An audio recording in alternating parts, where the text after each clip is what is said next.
What is going on, everybody? Welcome back to the channel, guys. Welcome back to Omar BY3. And welcome, ladies and gentlemen, to another episode 7 of Beyond the Pitch, guys. And listen, guys, I got a special guest, man. Like, this has been a long time coming, man. Big up to my guy, Hooks. Every single time, man. Big up, man.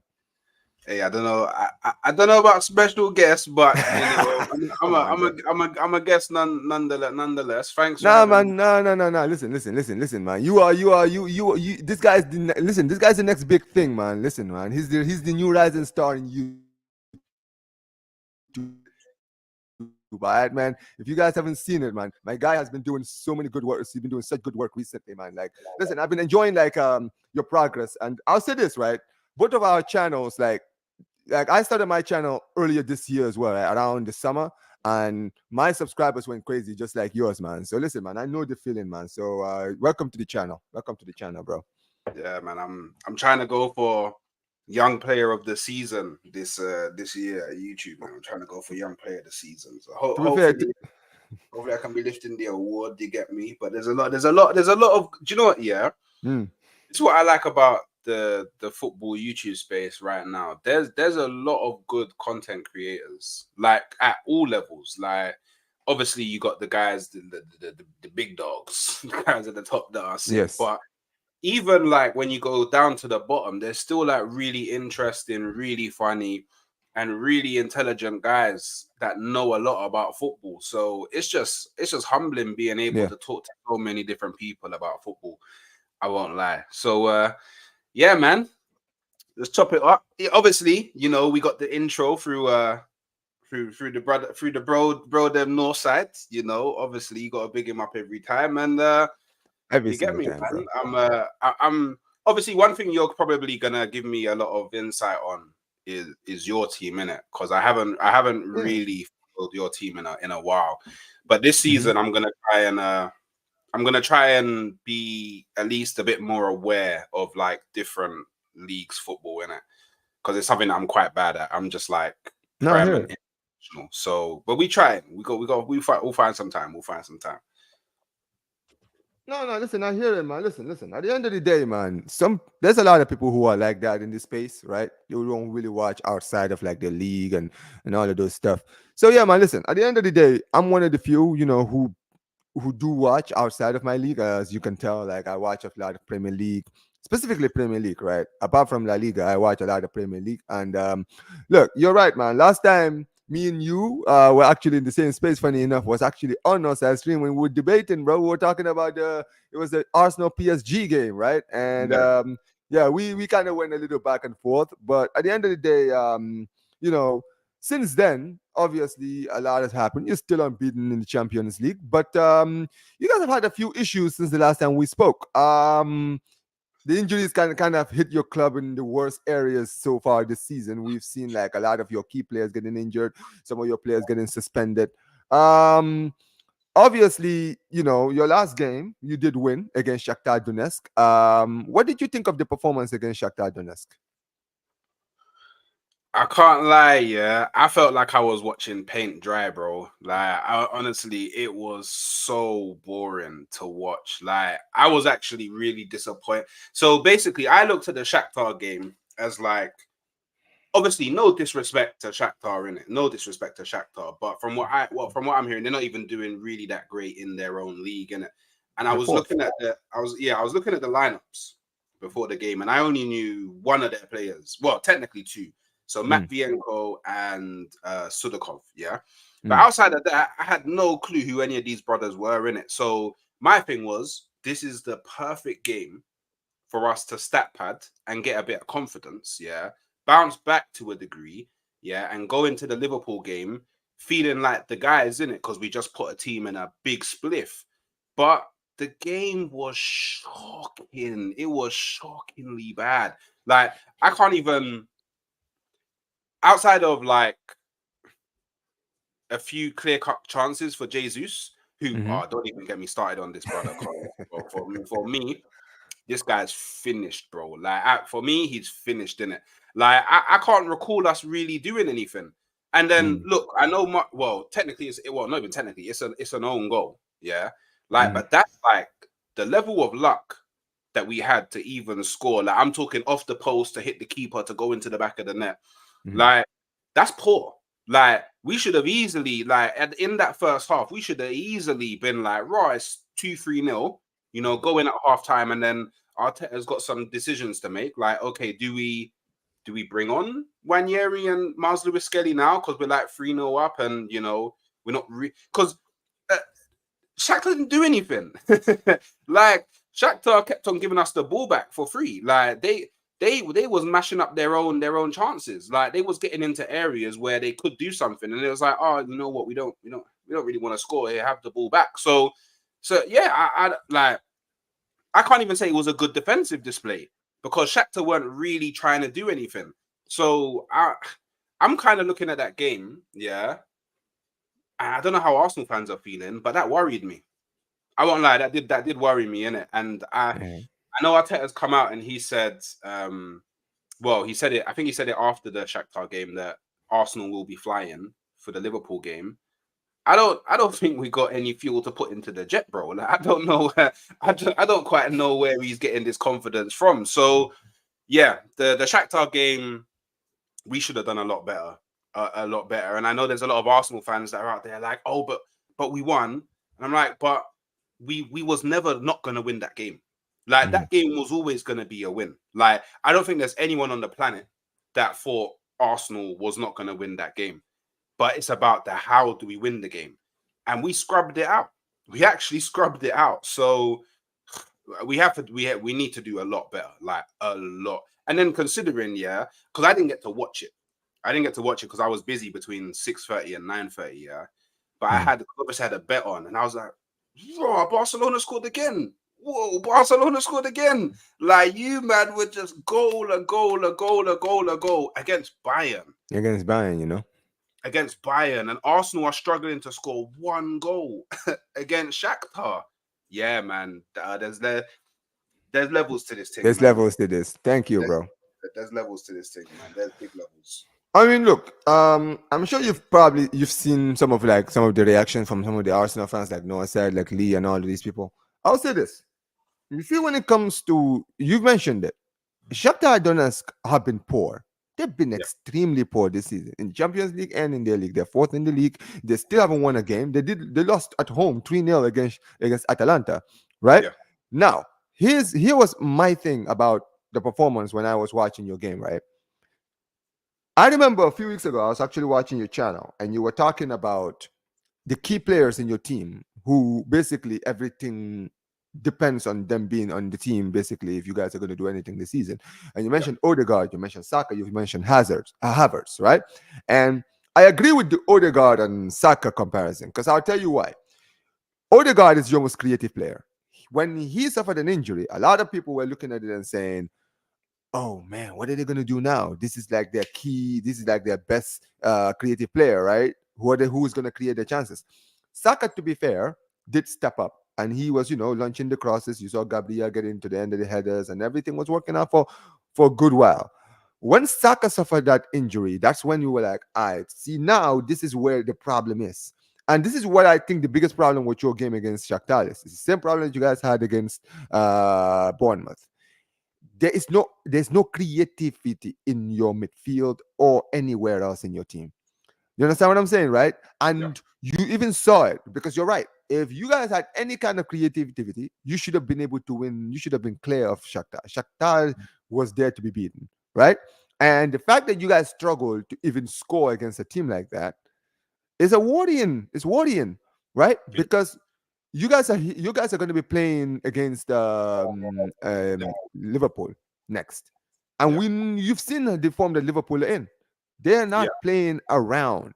yeah, no, And when you're looking at how Liverpool are flying, and now you guys have just suffered these injuries at literally the worst time.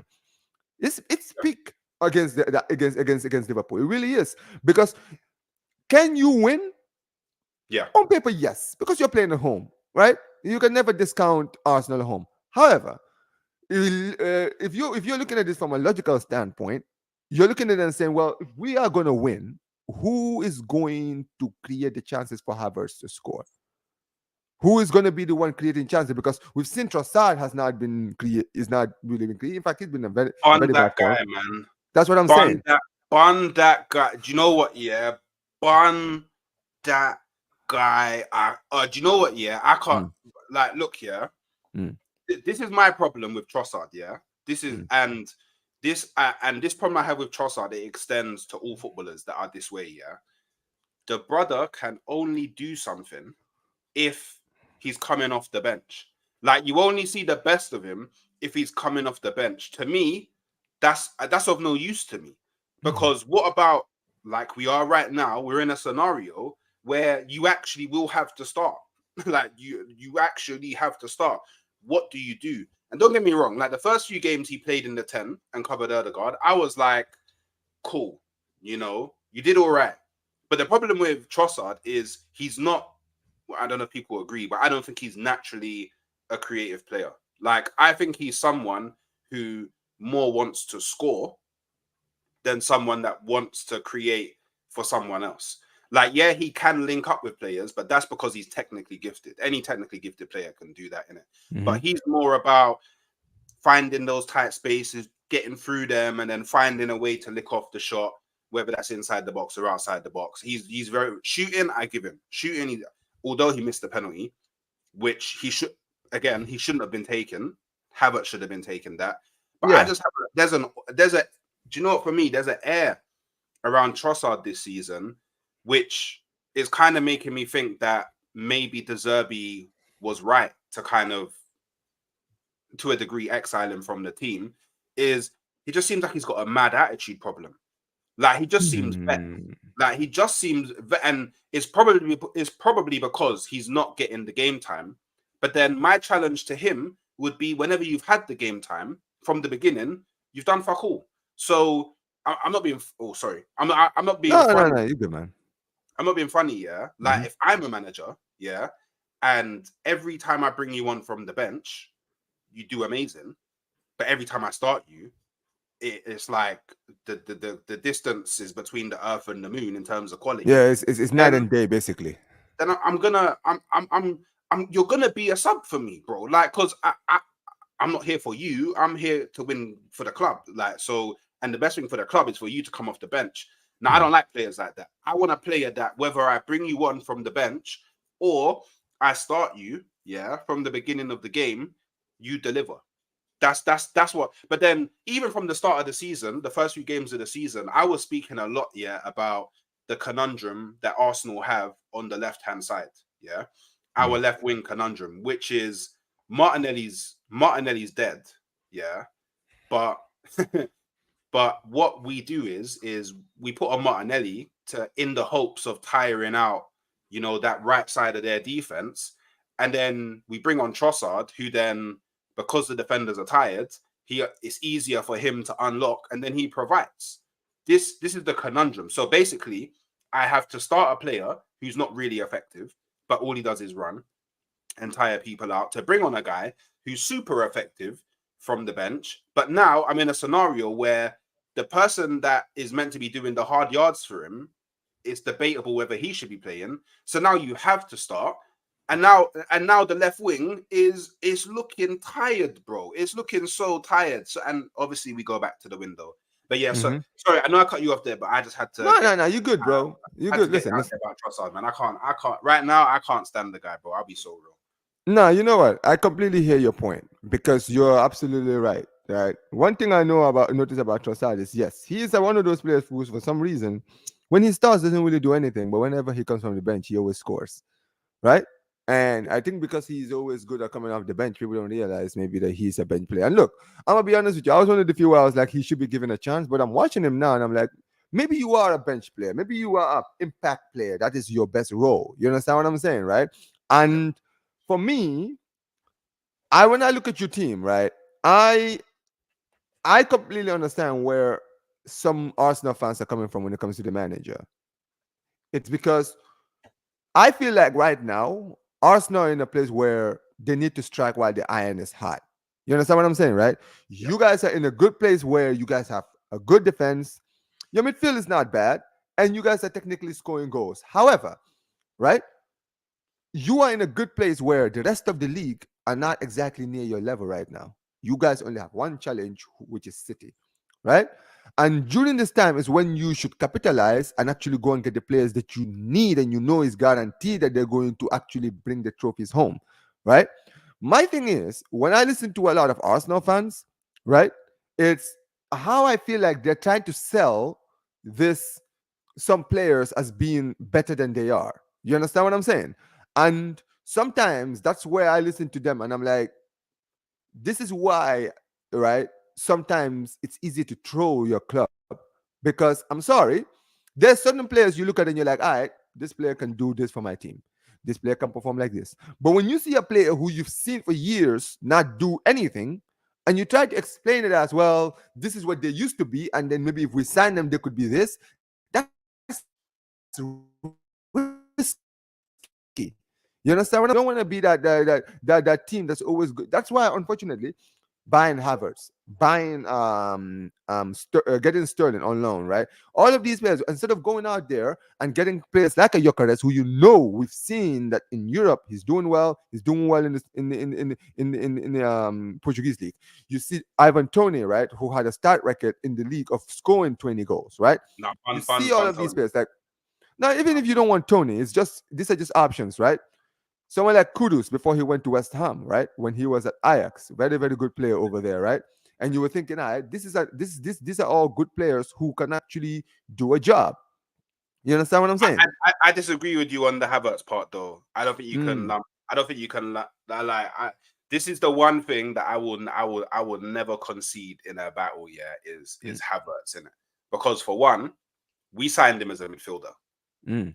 So I don't think we can put him into any conversation about, oh, we could have signed this striker instead of Havertz because we didn't actually sign Havertz as a striker. It just turned out that he actually is better to play in the 9 than he is to play in the left 8. And that's something that Arteta discovered throughout last season, which But I'll obviously say this. But here's my counter to your point, Hooks, right? Because I've been watching Havertz since he was a Bayer Leverkusen. He was playing as a midfielder for them. as But a 10. even when yes, but even as a 10, this guy was never a 10. You understand what I'm saying? Right? He never played like an orthodox number 10 for Bayer Leverkusen. He was mainly known for being a number 10 that can score goals. You know, basically how He's a Fernandez was at striker. yes, right. So he was a goal scoring midfielder, right? Yeah. In the Bundesliga. And the thing is, a lot of people never really watched Havertz in the Bundesliga. They always knew he was always in the top goal scoring charts for a midfielder, and because of that, he was very very hyped. Right, as this player who was so incredible from number 10, and people never really realized this guy, he was not a creative player. He wasn't the guy that was creating chances. He was the guy that was in getting at the end of chances. You understand what I'm saying? That's why when he finally arrived in the Premier League, that's where people finally started to really see what he could do, right? And when you saw him in the number 10, you never saw him do anything creatively, but but he could get the odd goal here and there, right? He scored in the Champions League final. He did all of these stuff, right? For me, where I was like, if they're signing Kai Havertz as a midfielder, what kind of midfielder are you looking for? Are you looking for a goal scoring midfielder or creative midfielder? Because at the end of the day, I believe that if you look at the midfield, if you look at your midfield right now, right, you have players who are workhorses like the Declan Rices, the Pates, the Morenos. These guys are workhorses. They don't create. You understand what I'm saying, right? Odegaard is the only creative player that you have, and you're seeing it now with Odegaard being injured, right? And you guys having no creativity in the midfield, you can bring Havertz back to the midfield because you know even if you bring him in the midfield, he's not creative enough to create the chances. You understand what I'm saying?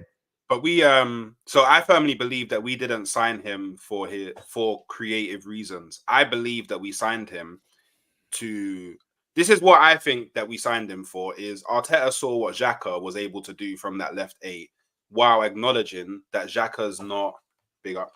While acknowledging that let's be real, what Xhaka did that season, it was extraordinary. Like Give me it's a not second. something I'm hearing something outside. Just continue. I'm still here. cool. So yeah, so what Xhaka did was extraordinary, innit? He's not he wasn't known for scoring goals like that, innit? But in that left 8, he was crashing the box a lot and he was getting a lot of goals. So I think what Arteta was like was, we could get someone like Kai Havertz, who is known for scoring goals from the midfield, a bet probably, well, not even probably, definitely a better goal scorer than Xhaka. And let's not forget, yeah, Kai Havertz, whatever people want to say about him, about how he looks on the eye or whatever, he has got a really good touch. He is a really, really intelligent player, like astonishingly intelligent player. Mm, And he has got an eye for goal. So I think what Arteta went is like, okay, cool. Like, the Havertz of recent hasn't been that great. But I see attributes in him that I want not only in the team, not only in the squad, but in mm, that specific role as well. And I feel like if it was any other team that wasn't Arsenal, I don't think he would have got nowhere near as much attention in the like media and social media as he did, which probably had an impact on how long it took for him to reignite in it. But he did reignite. Be it as it may, he didn't reignite in that 8 role. He reignited in the 9. But I firmly believe that we didn't seek creative, I guess creative attributes from Havertz because we have Saka, who's highly creative. We have mhm, Erdegaard, who's highly creative. We have Partey, who I wouldn't say he's creative, but he is someone who kind of kickstarts that creativity with his line breaking passes from the back. We have, and I think what the actual idea was for Jesus to be the 9, who you would argue is a creative 9, and that's where the creativity would have been for Havertz to come in and score goals. But it mhm. didn't work out that way because not only did Jesus get highly injured, he's also fallen off a cliff. Like he's fallen off a mad cliff.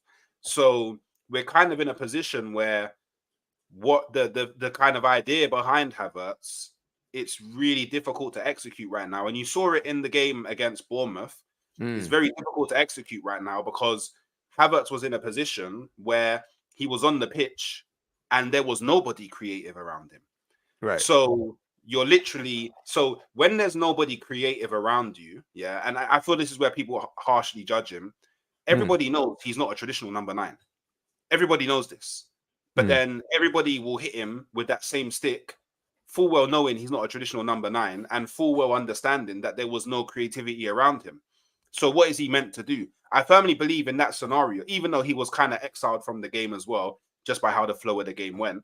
We kind of went into a position where I believe Arteta went, cool, we're gonna take off Sterling, yeah, and what we're gonna do is we're gonna rely on only Trossard and Havertz to kind of create for each other, which is never gonna work because, like I said, Trossard isn't creative, and neither is Havertz. So it's like I don't know. I feel like I personally feel like a mm. lot of the kind of criticism Havertz gets is like way blown out of proportion. Like personally, like, and again, it's not Havertz's fault that Arsenal hasn't I, gone out and kind of uh provided like the club with a different option up top because he is very similar to Jesus in a sense. Like him and mhm, Jesus are not too far apart in like they more they're not killers in front of goal, and that's mhm. not his fault because he was never brought in to be the killer. So that's where I feel like Arsenal fans need to go, oh, hold up, wait a minute. Do you know what? I shouldn't be directing my hatred or hate or slewage or cussing towards Havertz. It should be towards Edu and Arteta for not going out in the market and Mhm. securing that other option in the 9. That's just my opinion in it. Do you And know you what I know mean? what? I completely, you know what? I actually do agree with that. And I'm glad that you're actually in that same area as well. Because this is what I personally think of Kai Havertz, right? You're right. I do believe that sometimes, yes, the criticism does go over the top, but I feel like it's also because people kind of saw his time at Chelsea and many people didn't rate the signing. So, there were eyes on him from and also he arrived for a lot of money. Let's call that for what it is. He came in for 65 million. You Not a understand what lot I'm of money. saying? Not a lot of No, money, by the way. but 65 million for a player. But let's be but for a player, but for a player who let's be real, Won the because Champions League. He won a Champions League, but let's be honest. Chelsea fans were not sitting there pissed off that they lost Kai Havertz, which is an indictment of his time at the club. Even though yes, he might have scored in the Champions League final, right? He actually, on paper for them, wasn't exactly what you would call they were not exactly crying for losing him, right? But It's that's not not, like, but that's not how we value players. We don't but value no, no, players whether the but fans like them or not. no, because at the end of the day, you have to also understand this. It's like if you guys, if let's say a club like, I don't know, United were to buy Jesus from Arsenal, right? You are not gonna sit there and be like, oh, we just lost Jesus and all that. You know, even if he goes there and let's say he does okay, you're not gonna be happy. But at the end of the day, because this is a player who you've been watching for a few seasons, not really doing anything at your club, right? You're not exactly going to be crying when he leaves. I feel like when it comes to Kai Havertz at Chelsea, he won them a Champions League, but that's where it peaked at his time there for the fans, right? So the fact that they were able to make their money back because they bought him for a similar amount, which was around 70 million, right? And they were able to sell him for 65. When let's be real, they didn't think they were going to get that amount of money for him. For them, it's like, well, listen, at the end of the day, take him. You understand what I'm saying? And look, he has gone to our. I'm not gonna sit here and say he's completely flopped at Arsenal. He hasn't. You No understand way. what I'm saying? But this is also my point. At the end of the day, Kai Havertz, right? Because he's like the only goal scoring threat that you guys have. This is why, if you notice it, when you listen to even Northside, right? Why is it that he's always calling out saying, why is it that the club doesn't go get the strikers? Go to get a striker, go get a creative player. This is all not things that I blame Havertz for. You understand what I'm saying? But when we're looking at it, a lot of people are looking at it and saying, listen, the money we spend on Havertz, we could have gone out and get a striker. For many people, that's how they're looking at it, right? But Even but that's though, but that's a weird way to look at it because we mm, didn't sign him as a striker. mm, He signing Havertz didn't stop us from signing a striker because we never intended for him to be a striker. So that yeah. rhetoric for me, we need like I feel like people need to be a bit more genuine about it. I Well, mean, look, genuine, yeah. no, look, I will say this. I will say this to you, Hooks, right? When it comes to Kai Havertz, I think I'm not saying that he flopped. However, I do believe, and this is a part I don't even blame him for. This is a point where I blame the manager and the sporting director, Edu, right? Their transfers have been absolutely shocking. And I'm gonna be very honest with you, Hooks. If you guys don't win the league this season, they should be the ones to be who are responsible. They should both leave. If for the sake of your club, I think that Ateta should leave, and I think that Edu should leave alongside him. Because I'm sorry, like I said, you are in a good place right now where you can potentially win the league, and instead of going out there and actually spending the money to go and get the players who you know might be able to take you a step closer to the league title, actually really take you to the next step of winning the league. They're sitting there and saying, oh, well, we were very close. We were like 2 points behind them. So next season, we can get it done. Yeah, but how are you going to get it done? Because there was a reason why you didn't get it done last season. You understand what I'm saying? You didn't get it done last season because you were losing games in crucial moments, losing to Aston Villa at home, right? That loss against Aston Villa, looking at the season now, that defeat was significant to your season, losing to them at home. You understand what I'm saying? Right? On that point, I disagree. Mm, Do you know why I disagree?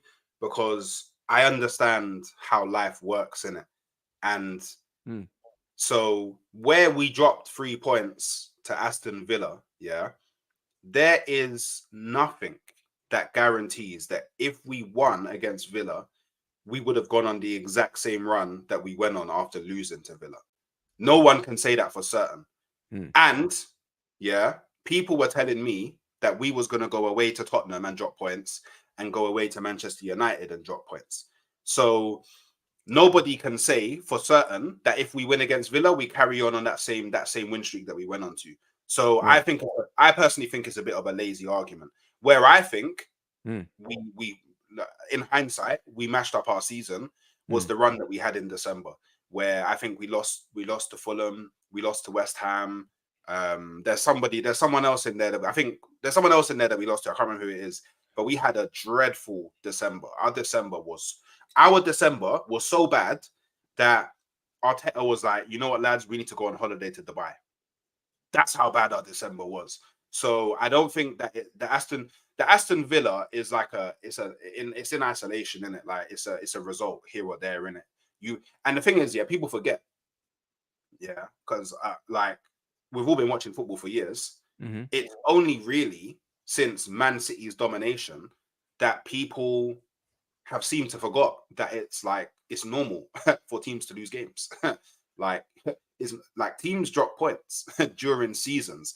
The only problem is because Manchester City don't drop that many points, Mm. it then puts a lot of pressure onto other teams to reach that level. That's a very difficult level to reach. Like in reality, that's a very difficult level But to it's reach. not impossible. I I think that people mean, look. I'll tell you it's not this, Hooks, impossible, but because it's this is. Let me tell you something. When it comes to Pep, because I've seen this guy manage at my club, I've seen him manage at Bayern, I've seen him manage in City, right? When it comes to Pep, you have to nigh on be perfect. I agree with that. But yeah, this is the thing. You remember when Liverpool were managed to dethrone them, right? It was a process before they dethroned them, right? When they reached the Champions League final in 2018, it was a moment because everyone could see that this team was a sleeping giant. They had a great attack. The midfield was a workhorse midfield, but the defense was where the problem was. The goalkeeper was where the problem was. You understand what I'm saying? What did Klopp do? Klopp went out. He broke the record for the most expensive defender and went and got Virgil van Dijk. Right? He spent 50 million on Allison, who was Brazil's number one. Right? Right there and then, you've now clocked out two of the most important areas in your team that were weak enough to stop you from winning the Champions League the season before, right? And then you saw the following season, they didn't win the league, but they went like you guys, they went all the way to the final day, 97 points, right? But they won the Champions League that season, right? And that kind of that performance is what spurred them for the next season to come in and actually dominate the league the way they did. Because at that point, there was no weaknesses in that Liverpool team. All the weaknesses that they had, they've completely fixed, right? When it comes to this Arsenal team, I see the same pattern happening to Arsenal where I'm like, you have amazing defense. Your defense is great, right? You guys had one of the best defenses last season. Where was your biggest problem, right? You didn't have enough goal scorers. You had goal scorers who were scoring players who were scoring goals, but what you didn't have was that little striker who you knew could guarantee you 20 goals or 25. Which, let's be real, Hooks. In every single title winning team, you need at least one who you know can guarantee you 20 in the league, right? Liverpool had it with Salah. City have it with Haaland, and they had it with Aguero, and they had it with so many other players, right? United during their time had it, right? Leicester, even when Jamie Vardy won the league, Jamie Vardy scored a lot of goals, right? Every team, you need that one guy who you know can guarantee you 20 goals at the end of the season. The problem with this Arsenal team is you have a lot of players who can get double figures, but that's it. They can get double figures. You don't have that one guy who you can say, yep, this guy is going to be the guy who's going to put 20 goals in season for me. If you guys had what you had in the 2010s when you got Aubameyang, if you guys had that Aubameyang in this Arsenal team, that it would have been a wrap for the league last season. I genuinely believe so because no, it would have been. Trust me, bro. I promise you. I slightly disagree. I slightly Mm, disagree. Do you know why I slightly disagree? So here, okay, let me tell you where I agree with you. I do agree yeah, that a yeah. I team saw this. Big up, abs. I He's do saying, agree that mhm. go on. No, basically, he was saying this is the one I was actually. He was saying basically the Villa game was on the manager. This is why I actually called out the Villa game because I believe that Ateta, the way he handled the game because you guys it was 0-0 right for most of the game, and you guys were going forward to get the goal, but you guys played a high line, and then Leon Bailey ended up making you guys pay, right? But at the end of the day, listen, you're right.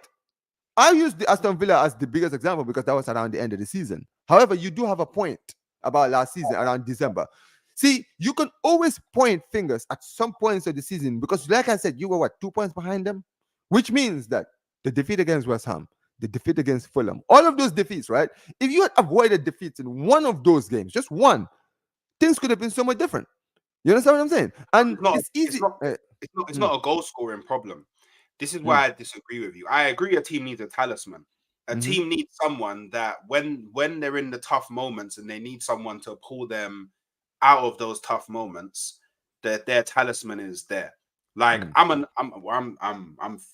I'm fairly old in it, so mm, I got to see Henri at Arsenal in it, yeah, and their seasons, even with Henri, who was an absolute killer in front of goal, we yeah, didn't win the league. So it's not just about having someone that scores goals. For yeah. me, it's a mentality issue. It's a and that mentality issue is Mm-hmm. what led to us basically throwing, in hindsight, I cannot say it, throwing away the league in December. People need to remember we only finished 3 points off of winning the league. So that means in Mm, any one game last season that we drew or lost, if we just won, then we win the league. But even that's a lazy analysis, because that doesn't necessarily mean that if we would have won that game, the rest of the season would have went the way that it did. So Arsenal have their talisman. We have our talisman. Our talisman is Saka. yeah. Like, if you just look at how Saka's performed over the last, like, I don't know, 3, 4 seasons, the numbers are not only consistently there, but they're improving season on season. And don't get me wrong, Mm, he's not, in terms of goal scoring numbers, he's not quite there at the levels of a Salah or Haaland. But I would argue Liverpool have had Salah for how long and only won one Premier League. So it's not just about having someone that scores you a lot of goals. It's a mm. mentality thing. Your whole squad needs to be balanced. And the actual real problem with Arsenal is we overuse our talisman. We actively burn our talisman into But the ground. but that So is the we part then I have to blame the manager then Hooks. Because at the end of the day, if you are going out, because I agree with you when it comes to burning out your players. Saka is the biggest indictment of burning out your players. The fact that for season upon season upon season, you didn't actually go out to get a player who could compete with Saka on the right until now, right? And even Sterling is not really a let's be real. This is not Sterling of the past. This Sterling is finished. Let's call it out for what it is, right? The fact that you didn't go out last season to get like a Pedro Neto, even if you think he's injury prone, you can say, oh, he's injury prone, this and this and this. At the end of the day, if he's fit, he's a good player. You understand what I'm saying, right? And that is just squad depth right there, because Saka is not going to be injured the whole season, and Pedro Neto is not going to play the whole season, right? So he will, so they can always rotate, right? And this will cause no a lack of burnout. This is the same reason why I always said when it comes to certain players like in your attack, right? When you needed a striker, because I genuinely believe this, right? If you would been able to keep Havertz and get another striker, I genuinely believe it would have been because you are right, you're scoring goals and you create chances, but you're creating those chances for a player like Havertz, who yes scores a few goals. But imagine if you were putting it on a plate for a striker who you know can guarantee you 20 goals. It's the difference. You but understand what I'm then saying? Mm, but my argument would be, then all of our play yeah. basically becomes feed everything to that striker. So we then lose a lot of goals from the No, wings. no, no, no, no, We no, no, lose a no. lot of goals from the midfield. No, here's where I disagree, Because if Hooks. you look at Man Because City, let me explain. who scores close to Haaland's level of But goals? that's the thing. But that's the thing. Haaland is a different striker. My point is, you don't have to get a striker like a Haaland.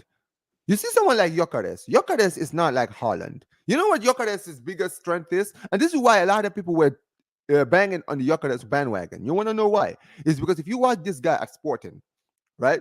It's not just his goal scoring that he's good at. This guy is a very, very good link-up player, which is something that Arteta wants in his attack. He wants players that can link with the Martinellis, the Sakas, or Trossards, or whoever, right? Right? This guy last season scored over 30 goals and had 15 assists. So this guy has proven that he doesn't just score, he can find other players in key areas, right? So if you have a player like that who you know can guarantee you 20 goals, but also is good at linking up the play, that is the deadly combination in a team like Arsenal. You understand what I'm saying? Right? It's a deadly combination. And I genuinely believe, Hooks, that if you guys had bought Gyökeres this season, you would have seen the stark difference. Right? You would have I seen wanted I wanted Gyökeres before the transfer window even opened. I would switch everybody that we signed this summer Mm, just to bring if it meant I could have Gyökeres instead. Like, for me, Gyökeres was number one. His Yeah. ball carrying is actually insane as well. Like he, for me, Hmm. he's the for me he's the perfect striker. I would actually rather have him than Haaland.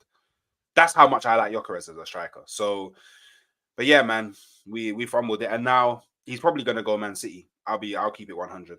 He's I probably gonna mean, go. when? Because they have Haaland right now. And listen, I know people are linking Haaland out of there, but listen, it's not going to be easy for Haaland to leave that club, man. Let's call it out for what it is.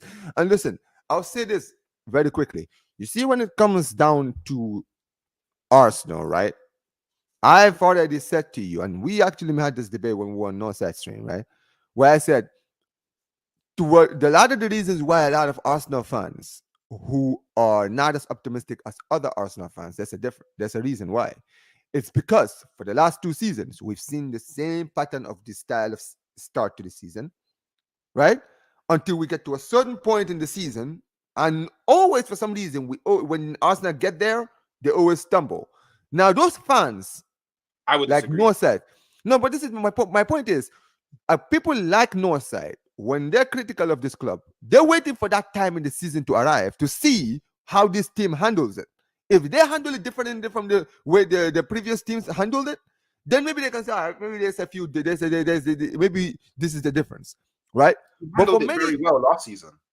We actually handled that. So that key moment of the season that everybody talks about, we mm, actually handled that part of the season mm, amazingly.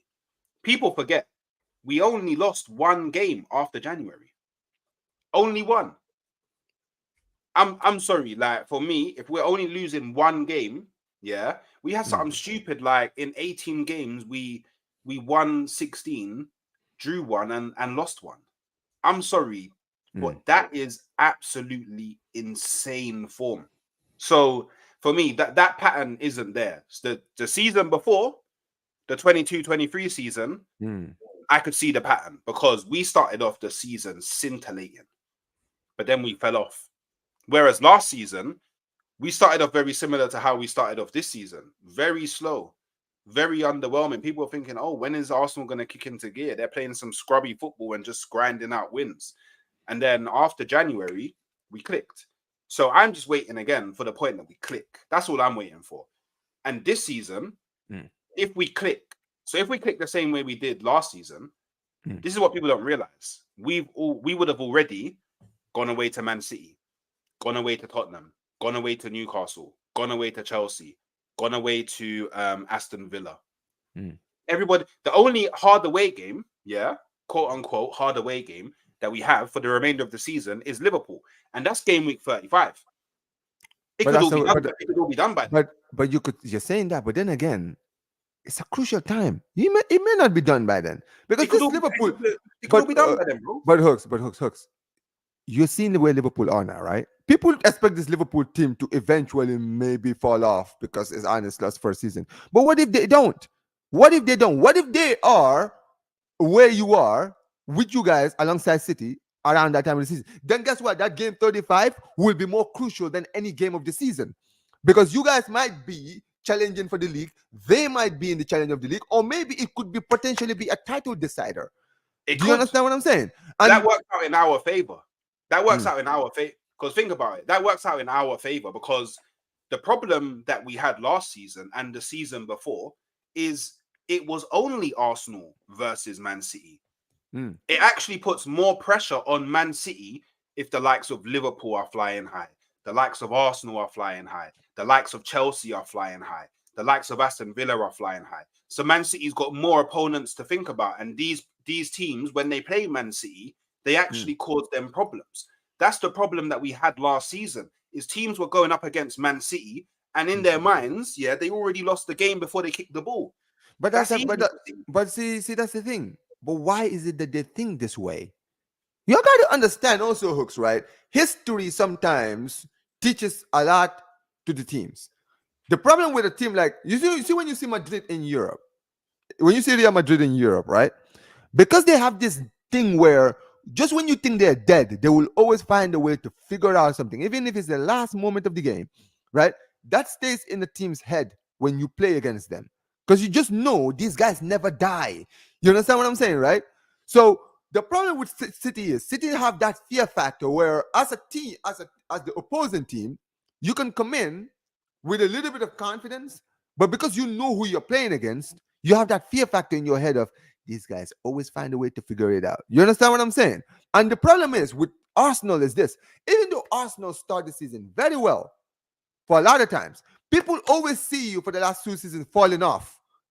We didn't Every fall off time. last season. We didn't No, fall off but last season. I'm sorry, but this is the thing. You kind of did. Let's call it out No, for what it is. no, we did, bro. We did. But I you were beg, 2 but you were 2 points behind. go and watch. Yeah, go Hmm. and look at our form for the second part of last season. We Hmm. didn't fall off. We actually, it I was what agree. You happened. guys did have your second half of the season was incredibly consistent. I'm We gonna be had very real. we had the best form in the second Hmm. part. There was But no this is the team thing. that But this is had the better thing. form than Arsenal. I agree with you, but here's my counter to what you're saying. When you're playing against City, do you remember how Liverpool were able to win that league?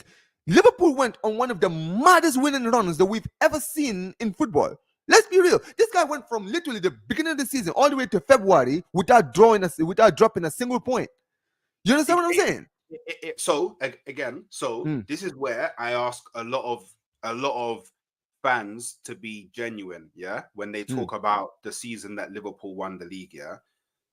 Liverpool weren't actually in a title race with Man City. No, they City, weren't. City played poor that season. The only season that Hmm. someone took the league off of Pep, yeah, obviously once he kicked into gear, because obviously Chelsea won it in the first year that Pep was there. But when he kicked into gear, is a season that he wasn't actually challenging in. Liverpool I had mean, already won the league by February, I so mean, you can't use that. You can't use that hmm, season as like a hmm, point of comparison because every other season that Liverpool have tried to challenge Man City, they've hmm, lost. Every season that Arsenal have tried to challenge Man City, they've lost. And do you know why? Because it's uh. very easy for Man City to win a league when they only need to worry about one team. I mean, look. At the end of the day, how many points did City get in that season, that 2019-2020 season? They got 81, and I think wait, I was just looking at it just now. They got 81 and Mm. Liverpool had 99. Okay. That's an So yes, 18%. they had a drop off. All right. But you No, no, no, know no, the, no, no. They no that season. Man City mm, were off it the whole season. they They were were they, they were off they it.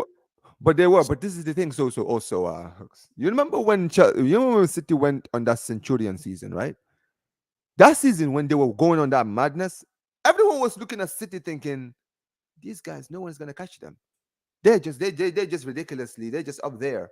They're just on another level. They're in a Exactly. difference. But that's the That's thing. an anomaly. But I believe that the reason why City dropped off is because Liverpool's run was so ridiculous that they surrendered the fact that they were not gonna win the league. Because they look at our Liverpool team thinking, even if we go on a streak, these guys are just so ridiculously consistent, right? Because if we win, they win. We win, they win. We draw, they win. We lose, they win. You understand what I'm saying? So that kind of mentality of knowing that these guys, they don't even drop points, right? It just got into their heads where they were just thinking, bro, this is just one season we're just gonna have to sit out. You understand what I'm saying? This is the same thing that happened to Pep during his Mourinho year when he was going against Mourinho at Barca. That Madrid team got 100 points and 121 goals. I remember that season specifically like it was yesterday, Hooks, right?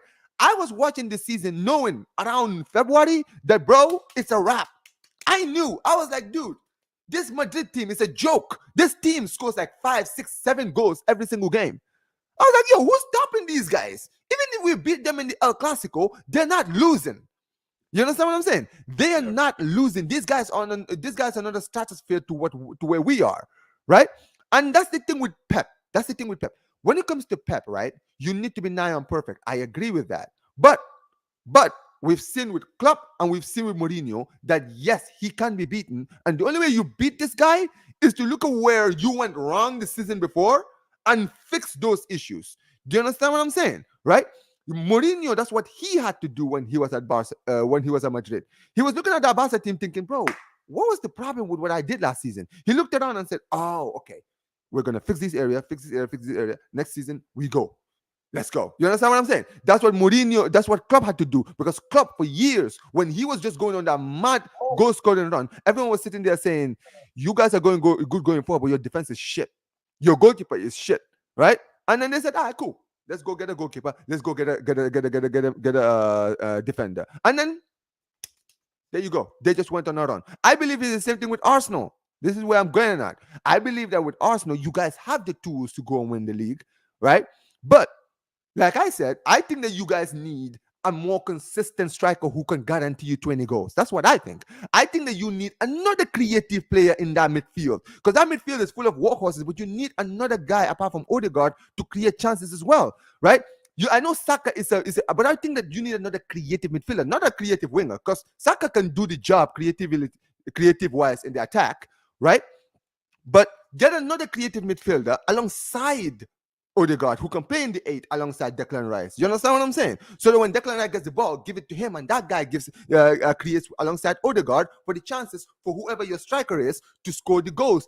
Because you have to understand, all of these points that you miss out on where you go on like a run where you guys don't win games, even if you don't lose, let's say you guys draw a few games and all of these stuff, making those draws into wins is a huge impact. You understand what I'm saying? But yeah, man. I actually need to drop now, though. Yeah. But listen, listen, guys. Listen, we definitely need to do this again. I've actually really enjoyed this conversation, and I was actually gonna talk to you. So I'm gonna close out right now. So listen, guys. I'm sorry that today's Beyond the Pitch is actually gonna be short. Unfortunately, Hooks has to go.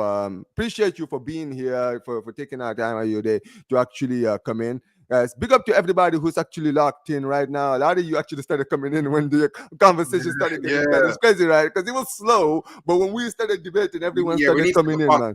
We will definitely pattern it up soon, man. But yeah, man. Listen. Big Peace up to everybody who's here, man. Take care.